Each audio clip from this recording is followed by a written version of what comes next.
Hey, Sinners, I'm Shannon, And I'm Sean. and this is Sinful Cuts. Yeah, I am so excited because today we are doing, Shannon, we're doing our first Universal Monster. Yeah, Technically, yes, in full length, yes. in full length. Yes. This is the first one we're doing. And Sinners, this is the creature from the Black Lagoon. How about that? Bum, bum, Yay! bum. The best three notes in cinema history. Bum, bum, bum. I'm just Oh, going to yeah. do that all podcast long. It's not annoying at all, right? Not at all. Not in any. Okay. Not at all.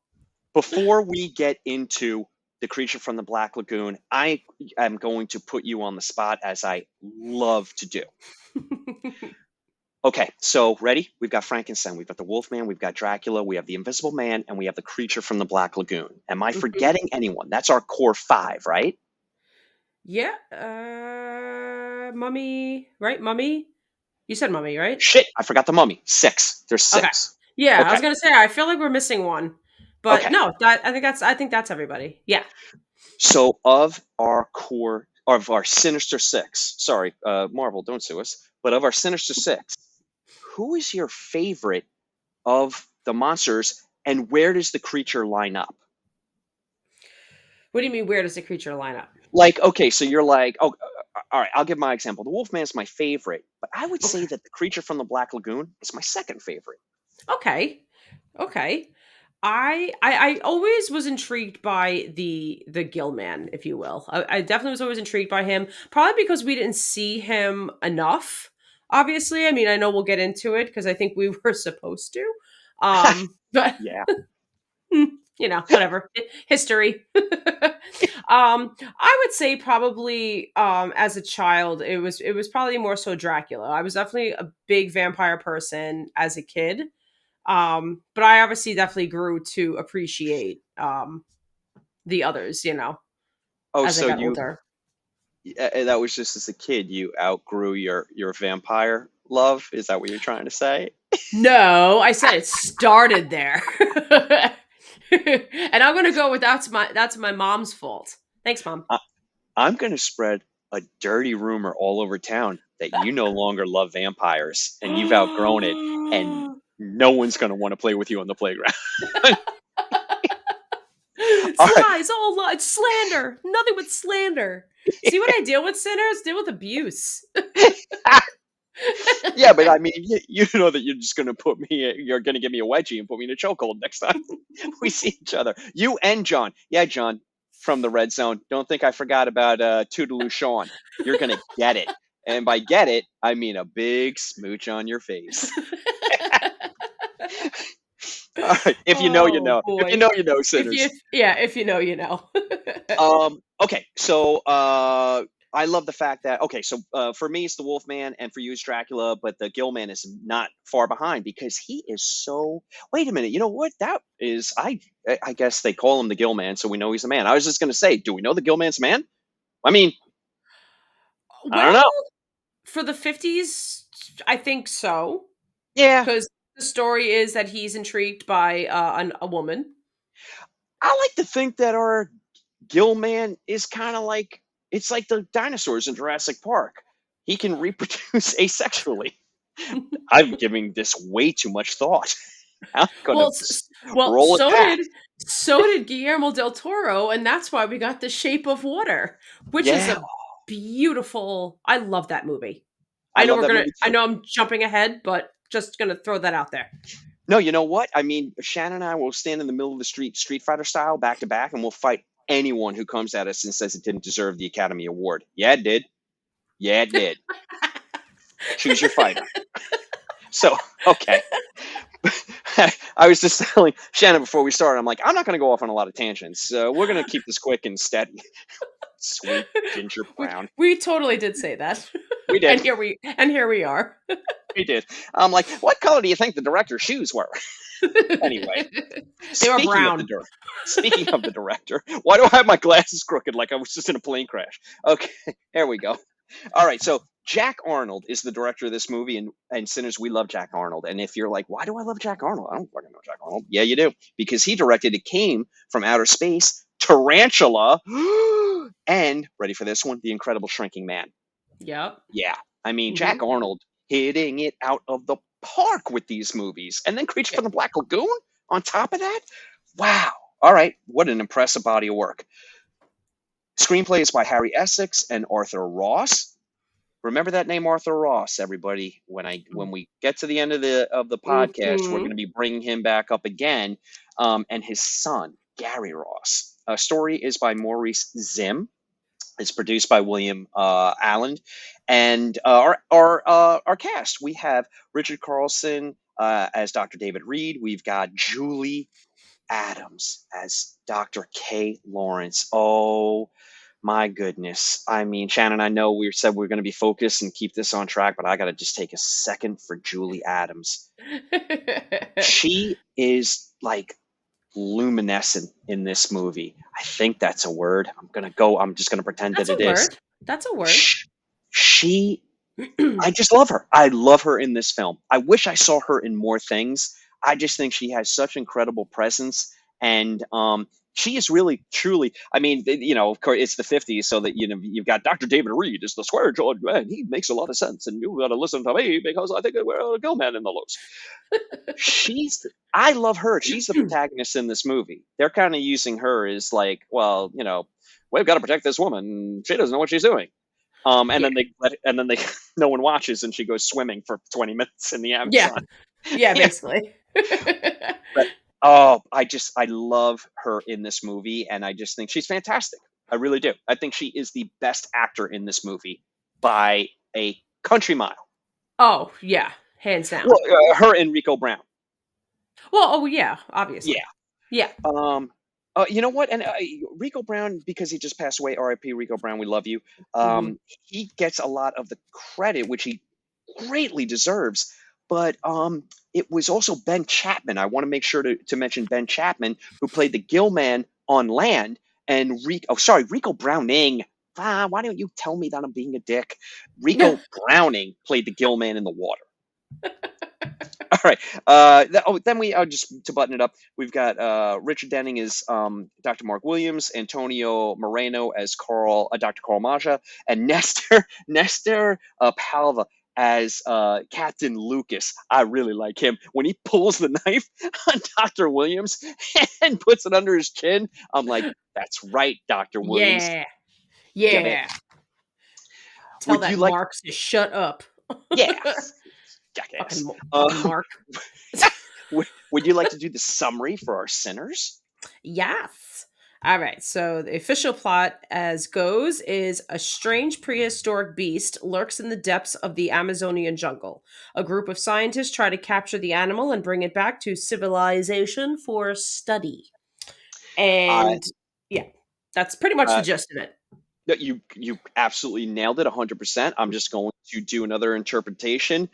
A half man, half fish is minding his business when a fucking boat crashes through his wall, and then they try and kill him. The I end. was just gonna say I do have like an alternate one where it's basically starts off that way, minding his own business. They come into his territory, and then they just start poisoning the water. Right? It's like they immediately dip poison in the water, and all the fish start dying and coming up. And then there's even a scene where Julie Adams is smoking a cigarette and just like tosses it in the water, and it just like Love goes, that scene. it just goes past his face. He's like, "What the fuck is Yeah, this?" he's like, who is up there doing this bullshit? Love that scene, by Yeah. the way. How about the underwater cinematography in this movie? Oh, fantastic. They Unfreaking nailed it. believable. They nailed it. And I Unbelievable. know they've really they focused a lot on this. Rigging the camera so they could film underwater, but they wanted to film this in 3D. And that's why we get a lot of Oh, bubble sequences, certain angles that either the gilt man or the people are swimming at. Mainly him though, obviously he's the eye catcher. But a lot of bubble scenes too. how about the Um, the first scene when they're looking at the fossils, and the camera comes up on the fossilized gill man, and it's like it's just really close. If you didn't know you were watching a 3D movie, you knew after that part. Yeah, basically. Yeah, so you could definitely tell that some scenes were meant to be up close and personal. But I believe this is the was this the first movie to film underwater in 3D? I'm going to lie and say yes, definitively. I don't know. I Okay. do want to point out that William Snyder is the cinematographer. It's really weird with my friggin' movie boner for cinematographers that I forgot to write this one down. So William Mm. Snyder, good on you, my man. Mhm. Incredible scenes shot underwater, and some incredible scenes shot above water as well. Yeah, for sure. Hey, did you know as far as the 3D goes? So this was at the end of the 3D boom craze. So it only played 3D in the major markets, and it played in 2D in the local theaters. So if you happen to be in Chicago, you were seeing it in 3D. But if Okay. you were, say, I don't know, in Boise, you were seeing it in 2D. But all right, wait. You went to Boise. Yeah, so, sorry, boys. I mean, hey, you're a great place. You just didn't happen to get the 3D version. Sorry. So here's from my childhood. Back in the 70s, they had tie-in. Creature from the Black Lagoon was on TV, and they had a tie-in where you could get the glasses and you could watch it on TV in 3D. The 3D glasses didn't work, but it was the kind of thing that I love, where it's just a communal experience around a movie. I can't get enough of that stuff. Of course. Yay! All right, so I'm going to start. I'm going to tell the story of how this came to be, and then you have a great story for us, which I don't want to spoil. But let's get to it. So we've got the producer, William Allen. He's attending a swanko party for Citizen Kane. I mean, fly on a wall. I'd love to see what that's all about. I already. I picture myself in a smoking jacket. That's all I'm doing. So he bumps into Mexican cinematographer uh, Gabriel uh, Figueroa. And Gabriel tells William about this mythological half man, half fish.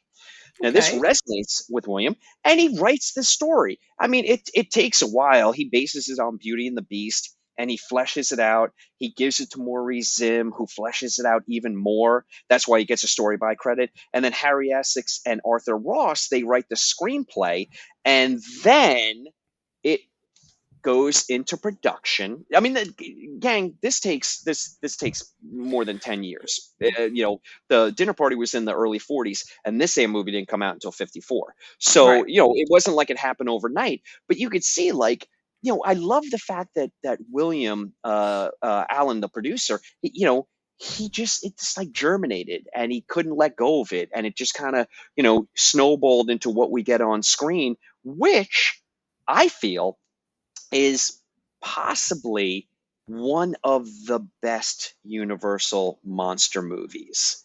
Mm, I mean, they're all great, don't get I me know. wrong. They all have their moments in time. But this book ends them. Well, actually, no, lies. It doesn't bookend them. It doesn't start. It ends them. Not good for me. I was like, you're 1,000% correct. It bookends them. I'm like, no, that means it would have a beginning and an end, and it sandwiched them. And I'm like, no, wait, it came at the end. But if we say things fast enough and both agree, no one knows. Yeah. I'll remember that for next time. And then Gary 'Cause Coleman played the Gill Man. And yes, that's what happened. And now we go on to. so, so that's how I now heard it.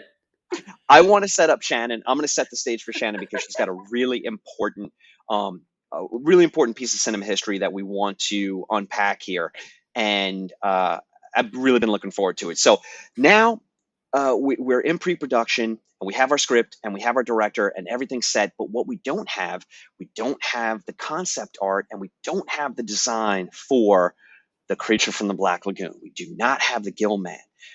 There's some concept designs which render it very eel-like, and no one really loves that. So who do they reach out to, Shannon?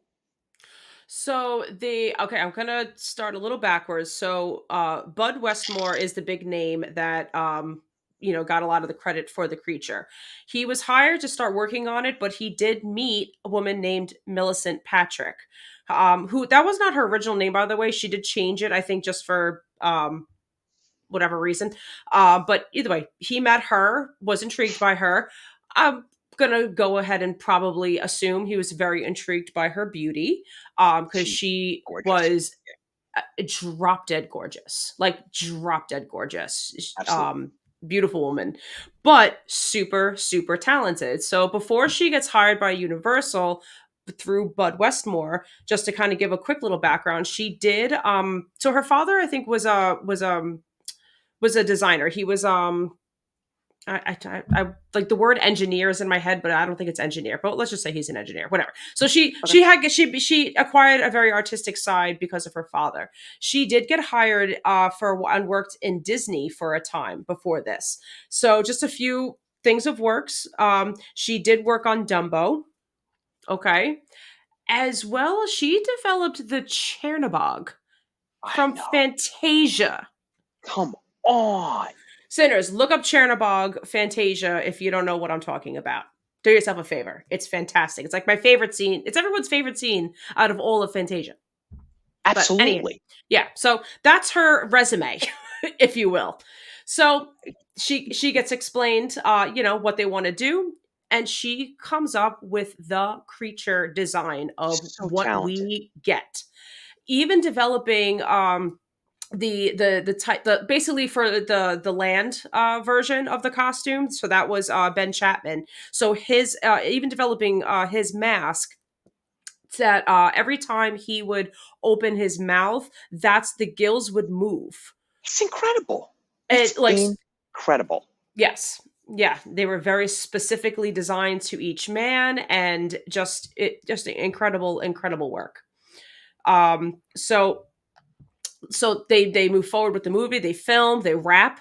Now they start the whole promoting, and like I said, she's drop dead gorgeous. So compared to her and Bud Westmore, who do you think got more attention? So Bud's a dud and a so complete dick. yeah. Sorry, So Bud.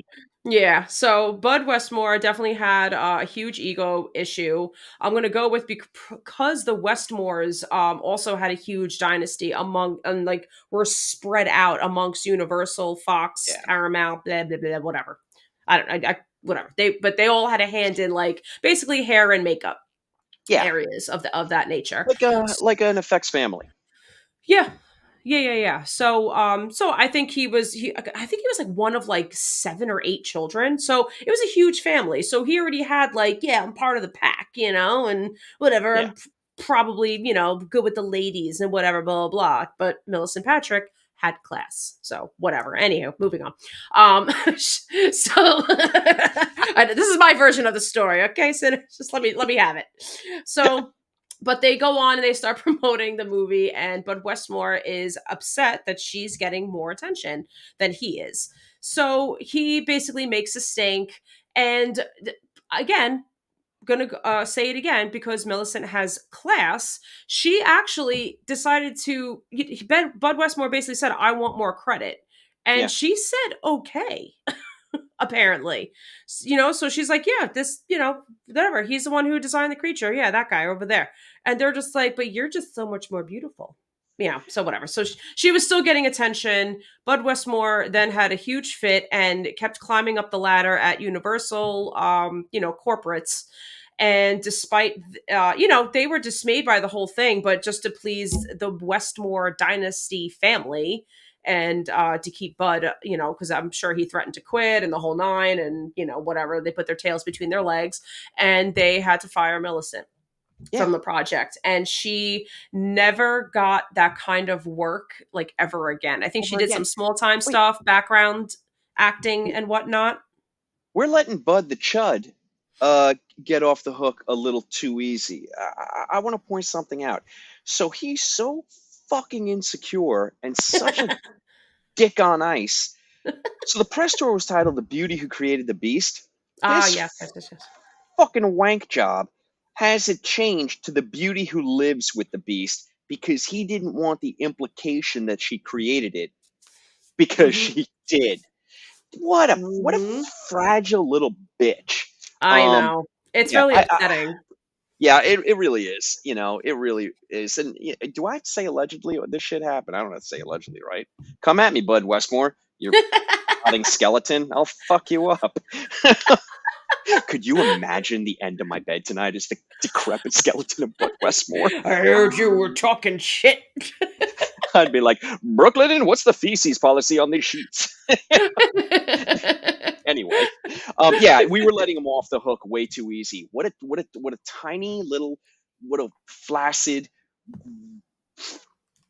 piece of shit Yeah. he was, and to in essence destroy the career of a brilliant artist, Yeah. brilliant artist. You Yeah. know, Who knows what so else we could have gotten, from her if he right. didn't squash her career, or like it was like a piece, just like a little bug. It's at this moment where I need to calm myself down, fan myself down, and just say, okay, you know what? We got two. We have multiple incredible works by Millicent Patrick. We have two iconic works by Mhm. her, which live on forever. Right. So her dynasty has eclipsed Bud Westmore's, yeah, infinitesimally. Again, I feel like I'm making up words. Can I tell you one quick story? And I swear to God, it'll be quick. It's Okay, fine. all right. So Roy and I go to see Creature from the Black Lagoon in 3D just a couple months ago, Okay. and it is host. I'm not going to mention the venue, and I'm not going to mention the speaker because I don't want to embarrass anybody. And if Okay. I mention the venue, people can look it up. But anyway, so it was a one night only, and there was a speaker who had a proficiency and had written books on the 3D era of Hollywood, which I'm sure is fascinating. But this gentleman um, was giving a lecture before and after the movie. And after the movie, hey, how'd you guys like it? And he gets into all the special effects and the creature design, and he fucking gives Bud Westmore credit. Now, And only there, Bud Westmore. and only Bud Westmore. Oh, it gets worse. So here's a guy who's actually doing a tour circuit Oh, promoting 3D films, and he did not know of Millicent Patrick. Now, really? I don't know if I shouldn't. I'm not going to say it because it's not. I'm not going to say. So anyway, Mhm. here's what happened. So in the crowd there was a woman because when he gave Bud Westmore credit, you could hear like murmurings in the crowd, and this nice woman, very very politely raises her hand during the question and answer segment, and she said, look, I just wanted to correct a misinterpretation that you have, that it wasn't Bud Westmore, it was Millicent Patrick. She gives him a little history on Millicent Patrick. To his credit, this gentleman did not know who she was, but Mhm. said, oh my gosh, I'm sorry, I'm giving credit to the wrong person. I guess I need to do my homework. And look, everybody's entitled to one to a mulligan. So he was very receptive to the information instead of being like, well, I wrote a book. You don't know what you're talking about. Exactly. It was Bud Westmore, and I'm Bud Westmore. And then he took his rubber mask off. Imagine And it plot was the skeleton twist. because Bud Westmore's been dead for fucking ages. That would have been. I mean, that would have been worth the $14 I paid. That's for I sure. was just But gonna say that would have been a crazy night out. I did love how all of that played out. That she was able to educate him. He was receptive to it, and I hope that when he does these things in the future, that he gives Millicent Patrick all of the credit which he so richly deserves. Absolutely. Do you want to circle back now to Julie Adams and the iconic bathing suit? You had me at Julie Adams and circle back. Yes, please, and thank you. So Sinners, there was like obviously it's very tame I think nowadays, but there was a white bathing suit that Julie Adams wore um for the scene, the sultry and sexy scene, if you will, which was very on purpose. So she, puts on a bathing suit, she jumps off the boat to go swimming in unknown territory, but whatever. Yeah, Alone. Amazon. Whatever. Whatever. But this You is didn't see where Anaconda? oh god, yeah. Jesus. But this is the scene where, you know, the creature, if you will, sees her and now is just intrigued It's incredible. yeah, and now like he's like, you know, like kind of dancing like with her, but like just curious and just like looking at her. And it was supposed to kind of represent like I don't know if about like some people say sex scene. I'm like, I don't see it as a sex scene. I just kind of see it as like more of Sure. like a dancing scene, Oh yeah. Okay. but with heightened sexuality. Like that's no, but that doesn't mean it's, you know, whatever. I don't know. You just have to see it. It is Um Beauty and the Beast ish. well, yeah. You know. That's true.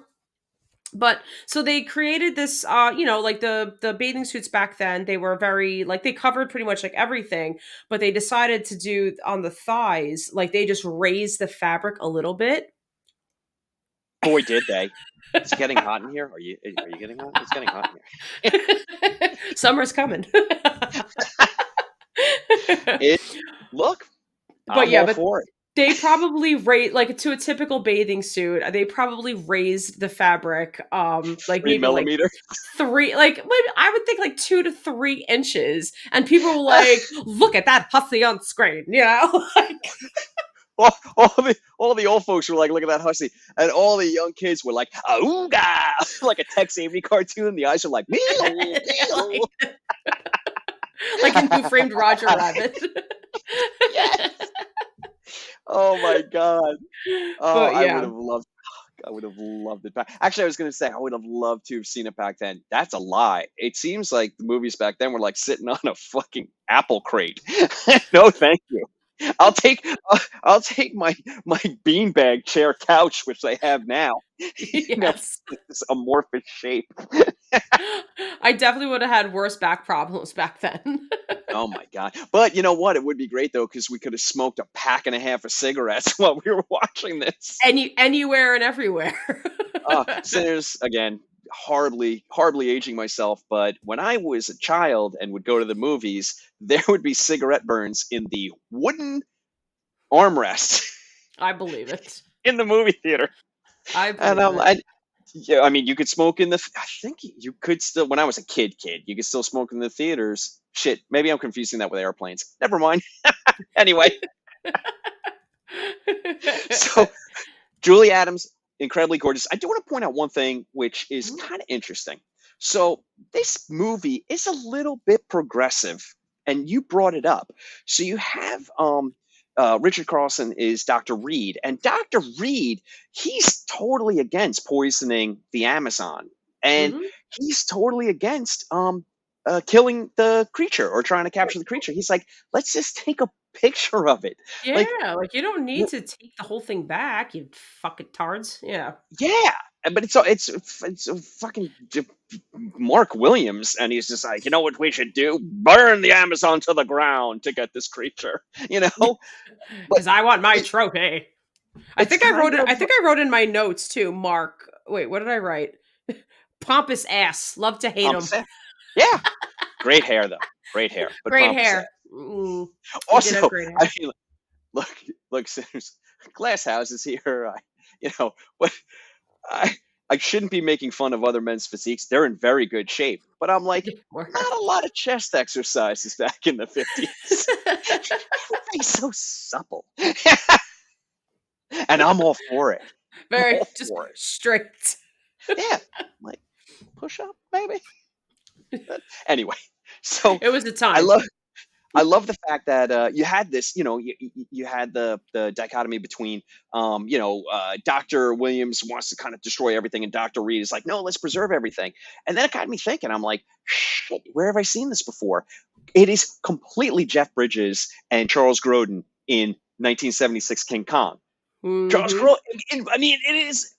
Jeff Yep. Bridges is like, no, I mean, Jeff Bridges is just fucking ripping joints in that movie with that beard and the hair. I love it. I love it. I mean, if the Big Lebowski, if they were like, hey, Lebowski, what do you used to do? And he's like, I was a paleontologist. You could just bring it directly back to King You Kong. totally can. I'm gonna fucking double feature the shit out of that. So, and then you've got a incredible Charles Grodin in '76's King Kong. I mean, Yeah. Sinners. If you haven't seen this movie and you want to have a good time, you just point your eyes in the direction of Charles Grodin and you can't miss. And he is absolutely Dr. Williams to the point where he's just like, let's gas this stupid Skull Island. You know, we're bringing back the big one. And then I started thinking, because, why do work? I'm like, where else have I seen this? And it's also very much the relationship between Hooper and Quint. It's never stated in Jaws. I had a good think on it. Hooper just asked to come along. Hooper doesn't say, I want to kill the shark. I mean, he is just Hmm. enamored with this 25-foot great white shark to the point where he calls it a beauty in the film. I mean, he's just like, yeah, like, yeah, this guy wants to, he wants to kill the shark, and that's our mission. I just want to Yeah. see this shark. Well, they Like, look there's very, yeah. It's considered like a trophy, I think, if the yeah, if you wanna go after it anyway, I mean, you my know? Jaws theory kind of loses steam when it is Hooper who's like, you know what? I can't poison the damn thing to death. That doesn't go well. Spoiler alert from a movie from 1975. Mm-mm. So I like this. I usually put the boots to a lot of tropes, but I kind of like this one where you have like, one guy who wants to destroy everything and one guy who's like, maybe that's not the best idea. I kind of love that. And I'm being misogynistic. It's not always guys. It was women as well. So I do like seeing that, and I think that this movie has a huge impact on Steven Spielberg and specifically Jaws. You mentioned it again. You're a genius podcaster and you're a great person. You Thank you. mentioned it. You don't see I a lot. did? You did. You knocked it out of the park because you don't see a lot of the Gill Man until you do, but you don't. Right. You know, I mean, it's almost it follows the same beats. Jaws almost follows the same beats as Creature from the Black Lagoon. It's a Mhm. flash here, it's a flash there. You get a brief glimpse, not really too much at all. And then your third act, you get in that you just can dine out on it. You get him, but it's like you really just get, like, his hand for the Yeah, first so almost like the shark's fin, for the yeah, first act or so, yeah, and and that, you hear him, and obviously, we'll have to talk when he appears because a lot of people I feel like some people kinda make a joke out of it because I kind of understand, and the composers apparently were very upset about this, but they, filmed created the music, the score for every time you saw the monster. And can then I they do it? played it every single time you saw the creature. Every single time. I I got don't it. know if this is accurate, but somebody mentioned like you hear it 130 times. It I don't know if seems that that you seems think low. do you think so? I think that seems really high. It's oh no, I I'm totally joking around. I don't think it can't be 130 times. You I do hear it an know. awful lot though. But yeah, I but I love mean like when you see like a finger and music. I do And love it though. they were a little upset about it and but that's how the director that's how Jack Arnold wanted it. Well, I have news for you, sinners, and you'll have already been made well aware of this. I'm going to drop that three-note piece of music into this podcast an awful lot. You're welcome. So, unless you wanted, do you have anything more about Julie Brown, or should we talk about reboots? No, I think we can get into the reboots. Universal, it's, iconic movie. Oh, I did. I don't know. I just wanted to read this note because I wrote it down.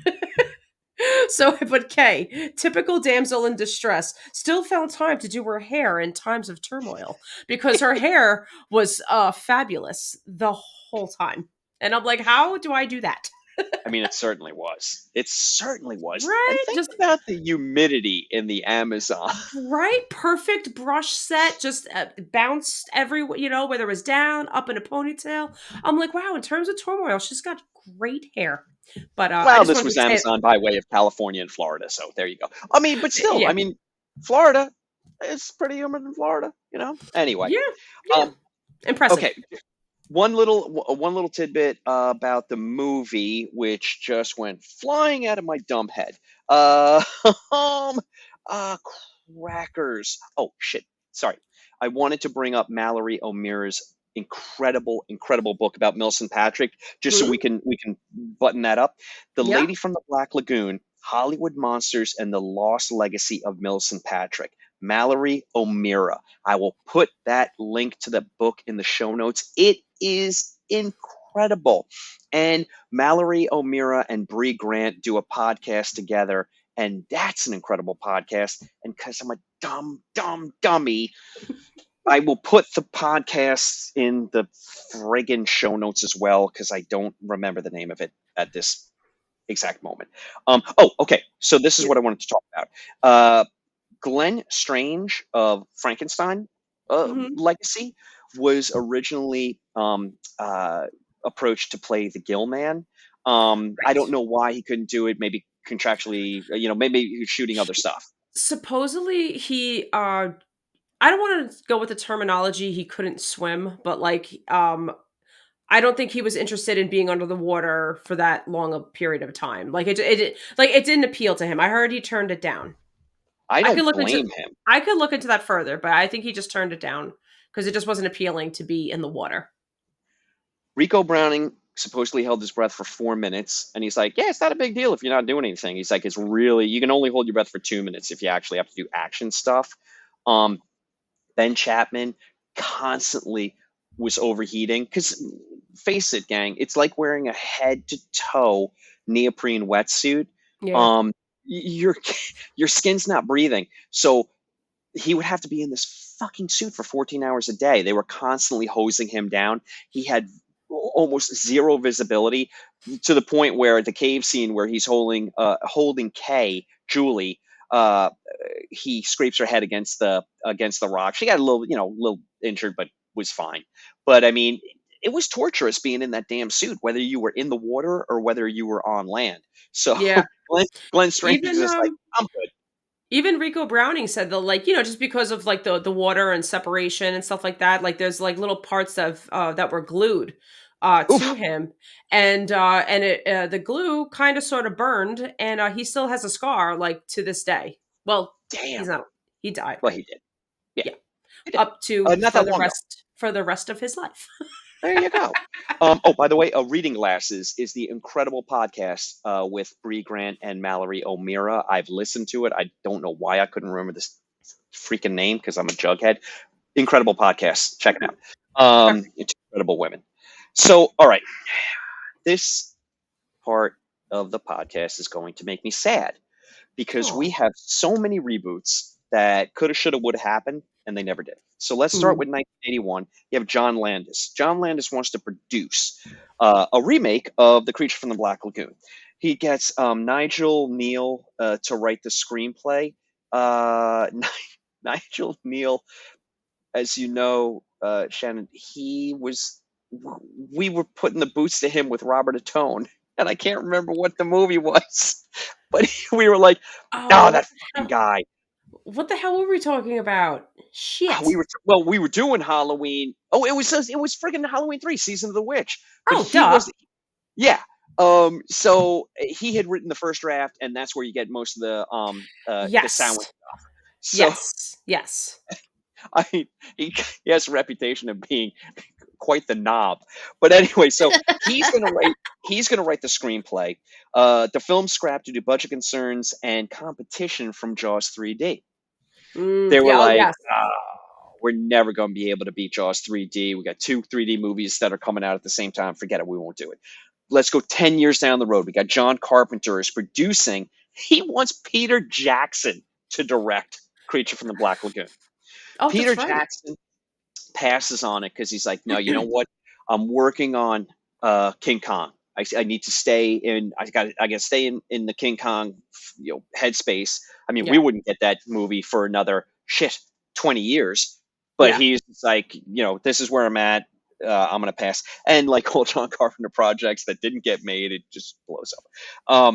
Then in 1996, 96, Ivan Reitman takes a crack at it. It goes nowhere. It stalls out because at this point they're like, Creature from the Black Lagoon, what?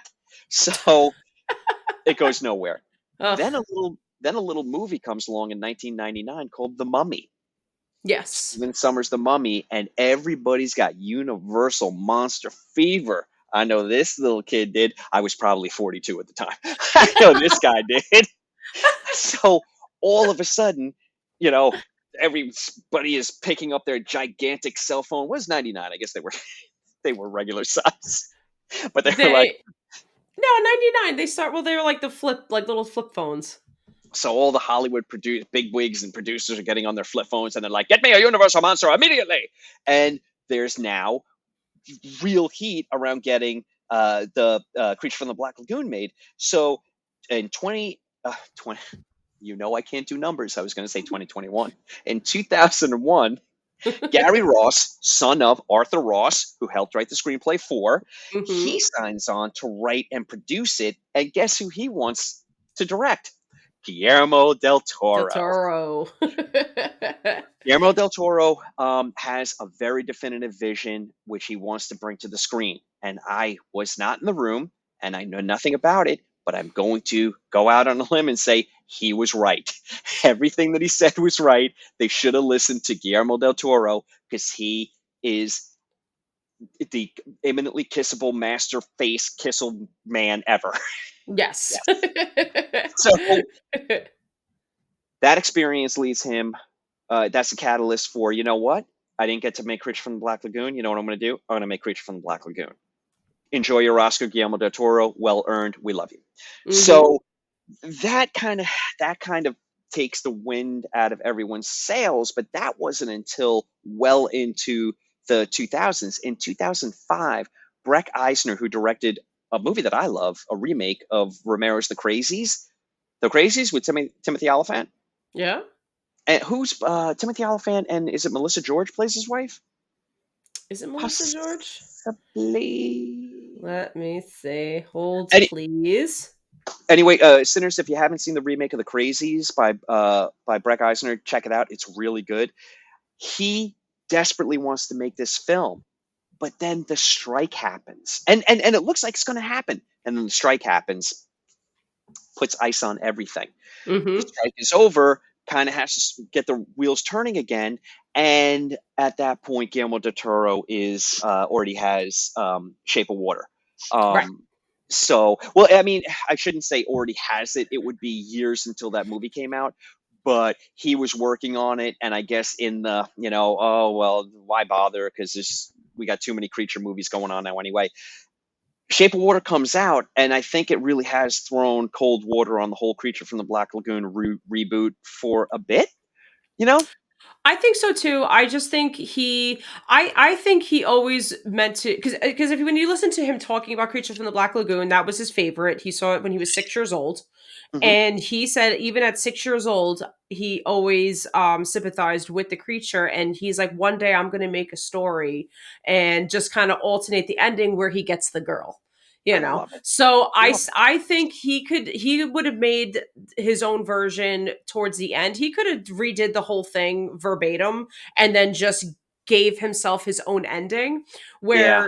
where but now like getting the Shape of Water, we just have a very different version of almost the same idea. Like he basically, if you remember the dialogue, like they threw it out there that they already went and got him. Like so this version, they went to the Amazon and got him and Yeah. brought him back. Boy, do I And want to see that it's movie. I gotta watch that I mean, it's movie. Creature from the Black Lagoon. Yeah. So that's what I mean. I still think sorry, there's a gnat in front of me. That Hey, that's our there mascot. Leave him alone. so I don't know. I still consider it as the remake that we're I going agree. to have at least anytime soon. And I'm okay with that. I'm It okay with doesn't it. have to say Creature from the Black Lagoon. Shape of Mhm. Water is Beautiful so movie. watchable. Oh, it's Mhm. so beautiful. Sally Mhm. Hawkins, please. Michael Shannon. Michael Shannon makes a great Psycho. I And the love fact, Michael Shannon. fact that he's got He's fucking nuts. He's that nuts. decomposed finger through the whole movie. He's so So gross. good. So Oh, good. it's so good. So that is the heartbreak of what do we have there? I mean, it seemed like it was at least a half dozen, if not more, potential remakes. We did get the Gill Man. We did get the Gill Man in Monster Squad, so that was fun. Yeah. and he was one of the scariest ones. Unfortunately, Yeah. very short-lived, not a lot of camera, uh, not a lot of, shots, but, he was freaking scary. Can I let you know why we don't have a lot of Gilman movies? While I was doing research for this, Gilman was a universal creation. Mm, Um, the you know, Dracula is Bram Stoker, Frankenstein's Mary Shelley. Uh, uh, I guess the Wolfman. I don't know where they're taking the origin from the Wolfman from, but the Gill Man was so H.G. Wells for the Invisible Man. These were already properties that they were developing, but they were already established, so other people could make movies based off of that property. I It's see. not owned by Universal. The Gilman is, so they're like, no, Ah. it's my Gilman. So that's why you couldn't So have they're other they're they're studios. they're still acting like Bud Westmore. Fucking Bud Westmore, nemesis to the podcast forever. Bud? Bud, you a What chud. it's like that neighbor that we love to hate, Westmore! Westmore. You know what? We're making this a thing. Westmore. Or no, Whenever anything goes wrong, if I don't like a movie, I'm blaming it on Bud Westmore. Westmore. He might Bud. have nothing to do with it. It doesn't matter. It's his fault. Bud. You heard Has it there here, ever been? sinners. Has there ever been one good Bud in the history of games? Fucking Bud. Fucking Bud. I mean, look, when you're like, the bridge is out, the volcano's exploded. Who's gonna help us? Who should we get? Let's get Bud. No, you don't No, get Bud. no, you don't. No, Bud is the second guy to die. The first guy is the scientist who's like, maybe I should go up to the volcano and check out the temperatures. Yeah. Anyway, Oh, I'm doing what I promised I wouldn't because I have to get out of here. So, okay, before we go though, I have two quick questions, and they could actually be the same. They could be the same answer. What is your favorite scene of this movie, and what is your favorite kill of this movie? ooh, so the favorite kill. I think my favorite kill is the first one. So I think that was Louise in the Yeah, in the tent. tent. Yeah. Just so, like, I don't know, the mystery was still there, and it seemed menacing. You just hear the growling, and poor Louise. I don't know. Yeah, I mean, except for Dr. Williams, if you're not white in this movie, you have a very definitive expiration date.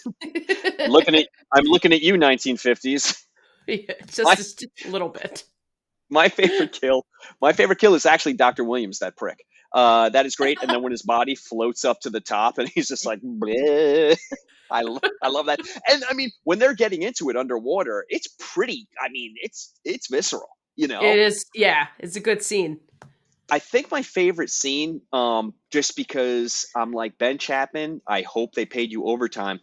When the Gill Man comes on the boat and he horribly mutilates the one doctor, gets his face, basically like palms his face, but Mhm. then Julie Adams throws the fucking lantern and he bursts into flame, Oh, and yeah.